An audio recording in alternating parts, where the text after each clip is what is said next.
Imagine having access to a tribe of mentors consisting of some of the best tech leaders in the world, people you may have never heard of, but who in just an hour, you'll know their unfiltered career story, the bets they took, the decisions they made, where they failed, and the lessons that they learned along the way. Welcome to the What Makes You Tick podcast. Hello, my name is Tolu, aka the Podfather, and I am the host of What Makes You Tick.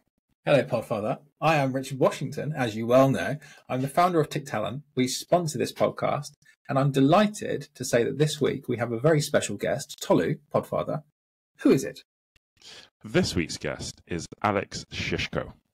What did you think of this week's episode? Yeah, so I think we're becoming quite famous, Tolu, because Alex might have been one of our first inbound guests. Really? Absolutely. Awesome. So Awesome. Alex reached out, said that he was a big fan of the podcast, and we engaged in a conversation. And I was like, this would be a wonderful person to bring onto our podcast.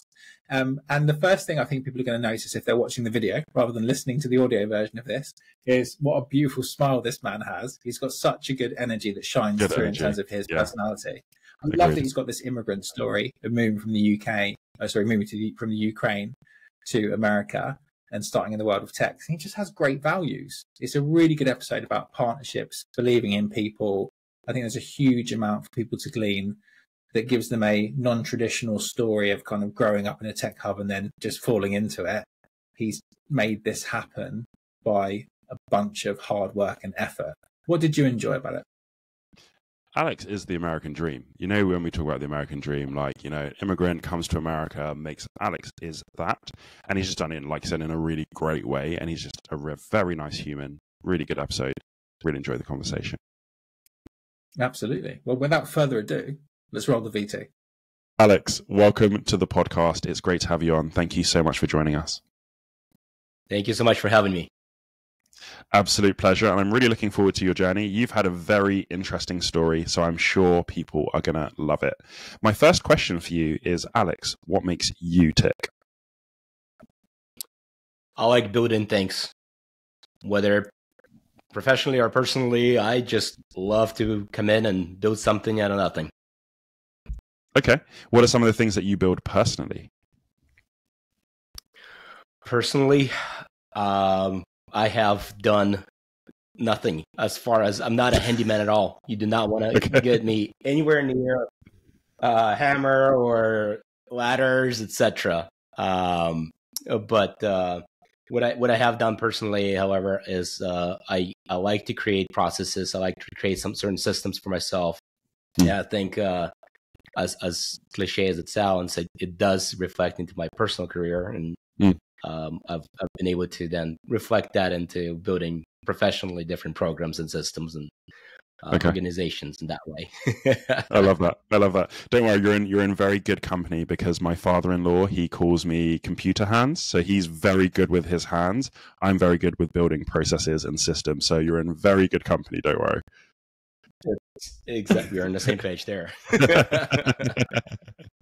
So what are some of your earliest memories of this love and desire to build? Well, actually, let me maybe give you right away into the memory lane. So my family and I immigrated from Ukraine to San Francisco Bay Area when I was just 13 years old. And as you can imagine, it was a cultural adoption, right? And language and new friends, new people around you. And so really what I recognized quickly is that if I need to and have to advance in my life, I need to build network of people. I need to build understanding of what can make me successful in school or my work. And so to your question, I've been always trying to look at ways I can sort of progress forward, and in that also reflected on the fact that on my own, you just never do it on your own, right? You always have to have partners around you, and any success that I've had to date is really on the shoulders of people that I've met and communities that I've been part of, and companies that I've joined. So that sort of personal journey really reflected into how I look at things, and making sure that really everybody has an opportunity to grow with me, and really that's the way for us all to move forward. Yeah, and that's one of the things I really enjoyed hearing from you actually when we were doing our pre-chat was about the importance of partnership. So it sounds like that's come from a very early age, that not only ability to build partnership, but seeing the importance of it. So where did that really start to manifest itself in your career? Yeah, that was quite an interesting point in my career. So just for context, I've talked about building and talked about sort of progressing. I found myself in sales very early on. So my first job, and actually the job that I took on up until my professional career started, I was selling shoes, commission versus draw. And we're talking about anything from here in US, Sears had a pretty significant shoe category with construction worker boots. Wow, it's been such a long time ago. I'm trying to find my words here, but any which way. So I've been selling. I sold for the first 5 years of my life for the steel toe boots to $1,600 designer 4-inch heels, and in that moment I realized that it's something that I can actually control. Right, in the sales, you kind of have that control your destiny. You are able to control your paycheck in a way, right? What you put in, you can see the output. And then in my professional career, I've had a number of individual and managerial sales roles. But really, it's when I started in a company called Outreach.io. I was one of the first 100 employees. I started as a sales guy, but quickly I realized there was so much strategy involved. A lot of things that I did was not even sales driven, but process building, documentation, and just really a lot of operational even things that had to be put in place in order for our overall sales to be successful. And so about a half a year in, I just raised my hand and said, "Hey, I've seen this play out in the past. This company is going places. And the way I've seen in the past is that if you really want to go places, you don't go on your own. You have to find your friends." And thankfully, the company that I work for had a really good product that I said, we can be the nucleus and then have everybody around you sort of support your mission. And so created, at that time, immature. At this point, the company obviously grew to over 1,000 employees and a unicorn status, etc. But at that time, it was still in the building process of creating agency, technology, integration, BPO partners. And so it was a step back from chasing a commission check, and it was a 180 turnaround, but on not being able really to celebrate end of quarter because it was not as close to me anymore. However, it was probably one of the best career decisions I've ever made because it no longer required sort of this transactional environment that sales does present. Even in a strategic level, it's still transactional. There's a point of sale that you're looking for. Where in partnerships, you're building for the long term. And I've actually personally have seen no partnership that I've ever worked in that was transactional really worked out, right? You have to build it for the sake of your company, for the sake of their company, most importantly, for the sake of your mutual customers. And that combination, and being a sales guy and a marketing guy and a partnerships guy all in once, it really rejuvenated my appreciation to what's possible in that career path.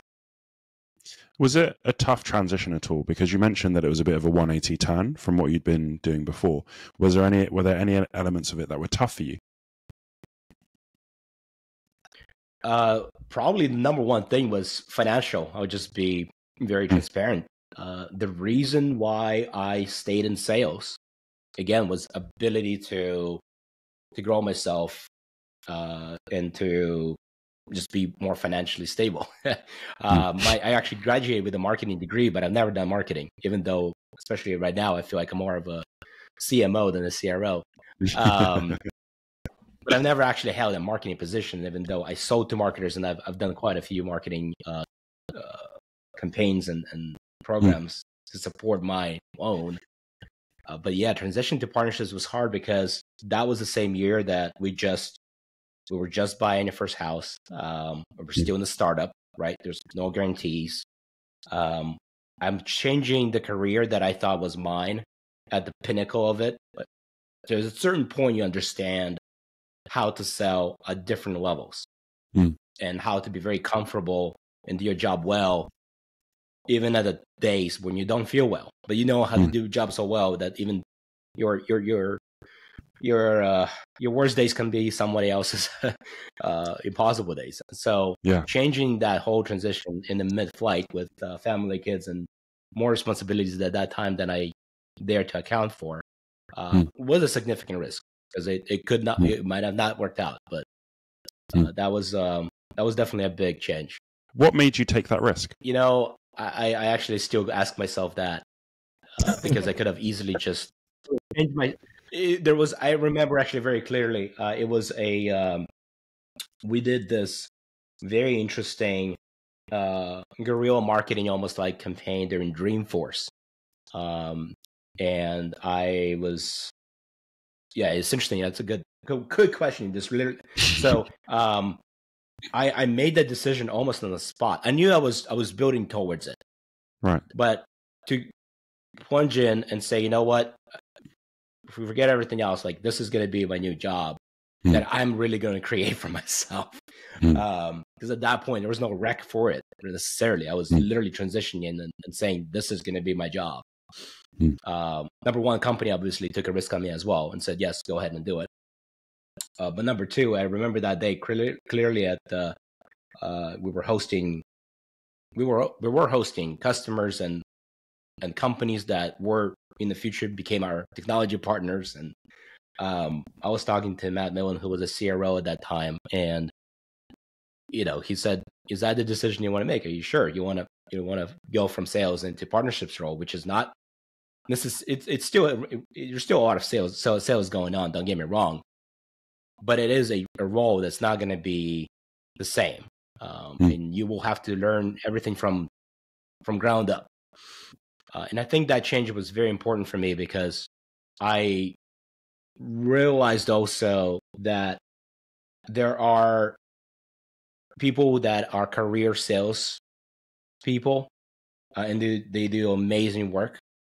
And I also recognize that for me, at a certain point, I may be a better coach and a strategist than an actual player. I can make a better and bigger impact as someone who helps others who just simply do a better job in what they do.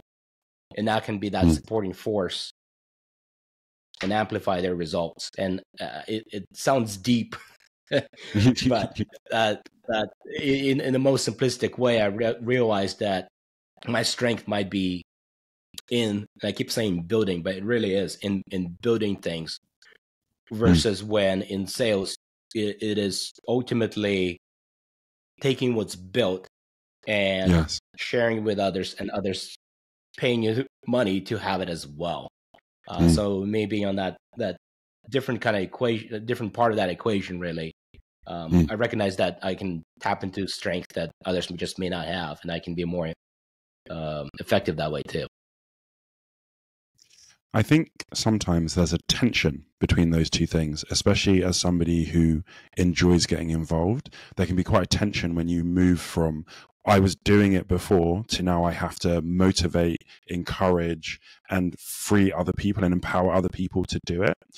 How did you learn leadership along your journey? Number one, and I'll come back to it again and again, is that I don't think anybody can say I was successful in doing ABC without looking back and saying, well, I actually was projecting somebody else who I really admire in certain situations, or I've learned something that I even use today from some of the mentors or leaders that I work with. So I think that's number one, right? You just sometimes get lucky of just having really good leadership that you can learn from.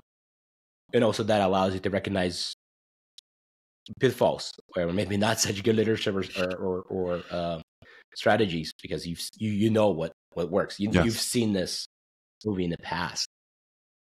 But I think it also is an interesting role because partnerships is something that right now, actually, especially, is being talked about a lot. But really, even if you look 5 years ago, you don't have to look that much further.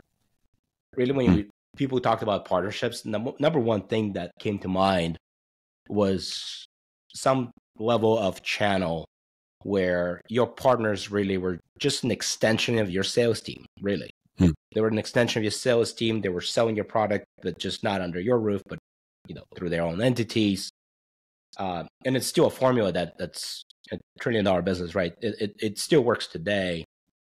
But when I talk about partnerships, and really what I have been building and what I've been working on is working with companies that don't necessarily have a sell-through motion, but it's really a co-selling motion, co-marketing motion. It is you have to create a strategy that allows both of your companies to come together and then empower your employees on both sides of that fence to lift up and understand the value that not only your individual product brings to the table, but what happens when you bring in a partner. And so one of the things that I think made me successful in this role and continue to really be passionate about partnerships is the fact that I come from the point of view that every partnership is about a customer. And so when you come to executives and you ask them to do things and you have no right of doing it because they're way above your pay grade. But when you come to them from a point of view of we're doing this for the sake of our customers, and yes, it will impact our revenue in a positive way. Yes, it should open up our additional doors in different type of ways. But you also just look at it from the point of view of how can it benefit for new customers coming on board or existing customers to make the most of your services or products. And then most importantly, to stay along with you. I personally think that, again, you create that formula with your partners. You're now be able to just create an amazing experience for your customers who will continue to stay with you. And they are the source of your company growth. They are the source of your P&L. So I found that formula to be very impactful, and I sort of continue to build on it because everybody in the company should relate to that. And if not, then you're probably not in the right company, to be honest. And one of the things that you'd mentioned before was that you don't have any direct sales within your organization. It's all done through partnerships. What was the driver behind that decision to only sell through partners? Yeah. So I actually want to say something for context. In the past, I worked and stood up programs that worked with, not exaggerating, hundreds of agencies. And this opportunity, when it came to me, right now I work for a firm agency, Outbound Funnel. Right, for the last couple of years, we really grew, and we grew through, as you mentioned, through a partner-led strategy, partner-led growth. And what that really means is that we really work with our technology partners primarily to act not as to act as an extension of their sales and professional services and customer success and support. So we really found a very specific opportunities with these technology partners where they could leverage our firm to not only increase their capacity internally, because you can use this in different ways that the internal folks will just not be able to do outside of their company walls. But number two, again, we came back to conclusion that if they leverage us to elevate really their customer knowledge about their solutions, be able to get better time to value from the time somebody buys product to the time that gets onboarded, or to win strategic or large expansion deals. It is just a better way to do it with an external partner that can work in much more flexible ways than internal teams. and get the results the customer ultimately is buying. So to summarize, the way we operate and the way we win together with our partners is that our technology partners do a really good job, and their sales teams do a really good job on selling why somebody should buy the product. And we become that second part of the equation on now that somebody bought the vision of why. We are the how. We are the ones who are actually going to bring that vision to life, not only just from the concept of a product being a product, but as a how it will actually work for the sales team and business goals. So for those who might not be aware, can you tell us a little bit about Outbound Funnel and what is the vision that customers are buying into with Outbound Funnel? Certainly, yeah. So Outbound Funnel, we're implementation, onboarding, training, and migration and strategy company for primarily RevOps leaders and sales leaders who use systems like Outreach, Gong, SalesLoft, Drift, Intracoms, and Doso, and sort of other supporting CRM systems to enable their sales teams to perform effectively and most efficiently. And we onboarded and enabled hundreds of customers this year alone. Again, most of our actions do not come from me or our company advertising or sending out much of a direct emails. We just have created programs and contracts with our partners to really elevate and help them to serve their customers even better, right? Because they have amazing smart people on the staff, and they have amazing professional services teams too. But together, we're now able to be where they're not able to be just physically, right? We're able to be an extension of their services. And we had a pleasure of working with startups, right? Startup teams that are just starting to use, and they use these sales engagement platforms to make maybe just one sales rep that they can afford to hire. With these systems and our training, now they can allow this one salesperson to act as an army of five, thanks to technology and our practices. And then we worked with companies that are in the Fortune 500 area, Fortune 1000, Fortune 500, and different set of problems and goals, and probably more technical, or maybe at least half of a project sometimes become technical just because it takes certain technical strategy to configure and make the systems work with a much larger tech stack and business needs. But on the same level, how can we work together with the customer and our partners to enable the end user, the customer, to make the most of what they got. So I don't like, just to also add on to this, I'm not a huge fan of talking about doing more with less. I actually am a big believer that a lot of us actually have what we need. We're just not leveraging, utilizing a lot of what we already got. We just need to understand it more, and all of a sudden you realize that you don't need to do more with less. You have actually quite a few things that you just need to get enabled on. And that synergy between us, our partners, and our customers, discovering of what their potential can be is actually pretty elevating. That when we hit that stride, it's rewarding to see. What have been some of your favorite success stories from your partners or your customers? There's quite a few, but I'll summarize maybe one thing that I really love seeing, and that happens actually a lot nowadays. A lot of people are trying to consolidate technologies, which is right. A lot of customers of ours are, and just in the industry, it doesn't matter if you're small or large, they're trying to make shifts and changes. And just back to what I just said, right? How can you make the most of what you have?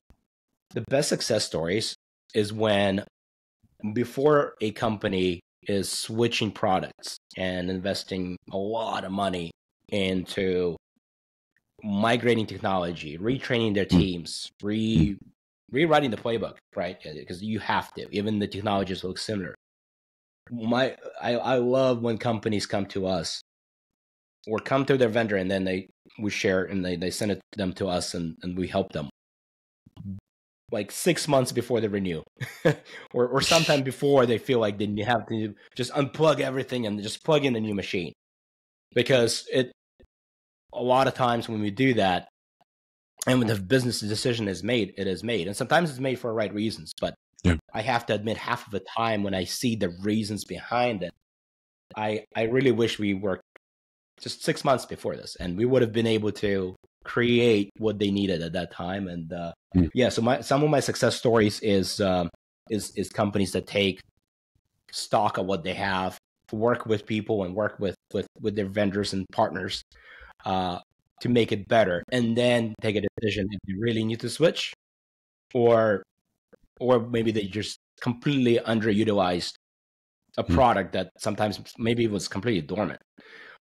So those are my success stories that we've been able to capture with some of our clients. That's awesome. That's awesome. So, Alex, one of the things that I wanted to circle back to was when you were talking about growing in leadership, and you said that one of the things that you did is you took different things from people who were doing it well, didn't take some things from people who were doing it badly. I would love to hear a little bit about some of the people who were really great leaders and what did you take from them?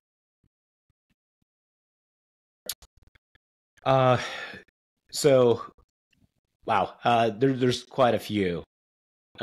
If I may, maybe I can just maybe narrow in on some of the lessons that reflected. And I think that number one, and that comes across everybody I worked with in the past, and the best leaders were transparent about what is happening, both in our organization as in our group, as well as more holistic organizational changes and goals and strategies. And I try to do my best of doing that the same whenever I need to lead or I am leading, and that is allow people to understand the opportunities that they have and things that are happening within our team, but also opportunity for them to also make their personal and career decisions, realizing what's happening on the macro level. Whether it's good or bad, right? And as leaders, we're supposed to protect our teams, right? We are the filter between some of the executive decisions and some of the tactical activations of them. But I think that's number one thing that I've really never failed me. Again, regardless, good news, bad news. By that, off the bat, precedence and transparent communication have always been something that I've looked up for multiple people to do, and it always worked well for me, and I think it worked well for people that I work with in the past. That's number one, really. And then number two is just looking at how can we make our teams and every individual we work with to reach their full potential. And that's right, not really on the leader to do, because everybody has their own destiny and their own path, obviously, that they need to take, and they have to own it. But I do believe, in my personal experience, when someone took a chance on me, or have, or when I have been able to provide that support to anybody on my team, what we're really trying to do is to say, let's tap into your strength and see what's next, right? What's next? What else can you do that you thought you could not have done before, and tap into some of those strengths people really start elevating, not only their own performance, but obviously everybody else, because success is contagious, right? So 100%. Elevate it, and you'll start seeing that across the board. Not only in your team, by the way, but also other teams, because they start seeing you and your team, and they want to. It's magnetic. Everybody starts to get elevated up. And I'll finish with a third one. What's interesting is this one is not necessarily somebody I worked for, but somebody I worked with. It was a customer of mine, but we had this very, very transitional, like a proper change management project that I was on. And we had a call with him, and he said something that really changed my perspective, I think, since then, on how to make sure we approach people who are doing well. Or how do we approach people who don't think they need change? And he said something that stuck with me, and he said, well, they're good. They may be great. This is an opportunity to be even better. And that even better is just such a powerful thing, because even the greatest players want to be even better. They didn't get to be great by just being good. They always had to level up. But when somebody says it's a change management, but it is to make us even better than we are today, it resonates with the people who are still learning, people who are lagging, people who are raising up. But most importantly, your top of the top will always look for leverage to be even better. And that definitely transitioned my perspective, personally, but also in the professional world environment, of how we can make our internal teams even better, and how we can make our customers even better, and how can we make our partners even better, right? And if it's not possible today, then it's not possible. It's just not possible yet. So how can we be even better? I love that. That's something I'm going to take as well, the even better. I really like that. So just as we close, we do Tickfire questions. So are you ready for your Tickfire questions? Yeah, let's do it. When you're building a team, what are the top 3 things that you're looking for in the people that you hire? 3 things is transparent communication. Good news, bad news. Let's talk about it. Okay. Number 2, be okay of not knowing things. We don't know everything. Just make sure that I see that express that if we don't know something, we can all find out. But if you don't express that, then nobody knows what we don't know. Okay. I love that. And number 3 is natural curiosity. I always had problem with that, because I personally, I said, well, you can only be curious so much, but it does play a big role when people ask questions, when people are curious, when people want to, again, find out things they did not know, and then help, again, internal customer partners to work better. You combine those 3, everything else can be learned, upskilled, improved. But those 3 core competencies really stand out. What are you looking forward to in your career? I'm looking forward to a position where a chief partnership officer can really focus on customers. A lot of our partnerships, colleagues and teams are still very much dialed in on revenue. And I'm becoming more and more, and I might be wrong, might be on the wrong career path here, but I would love to be in a partnership position where I'm working more closely with our customer success leader than I do with sales leaders. So that is actually is becoming my actual goal. Yeah. Okay, that's awesome. That's awesome. And last question, what's the best piece of advice that you've ever been given?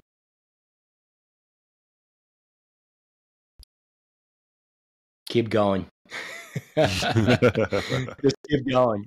I'll iterate. I know it sounds in 2 words, but my goodness, I do read books, and one of the books that I read, oh my God, I think it was called The Black Horse. Oh, you have to maybe not. But there's a story there about a woman who ultimately became a producer for Prince. Okay. But she was unemployed or had a bad job.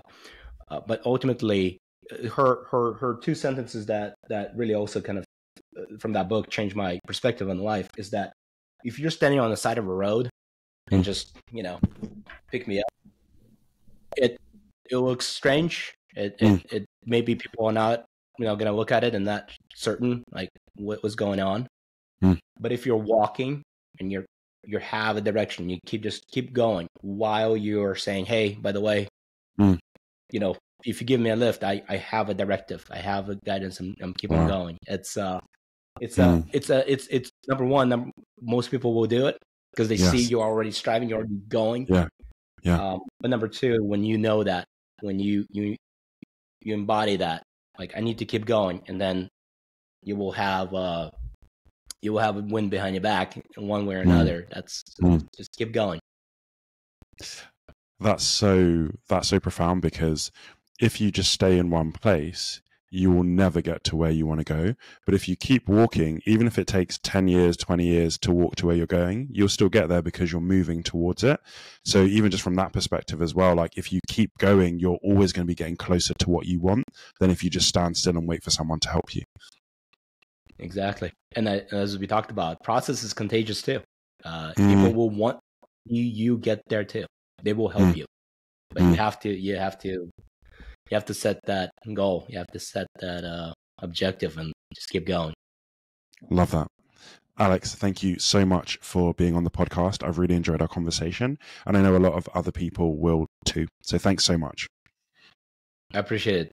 Thank you for listening to another episode of What Makes You Tick. I hope that you enjoyed listening as much as I enjoyed having the conversation. Absolutely. There's so much value in learning from virtual mentors, people that have already gone through incredible careers, and they've got wonderful stories and lessons that they can share for you to have a bigger and better career in tech.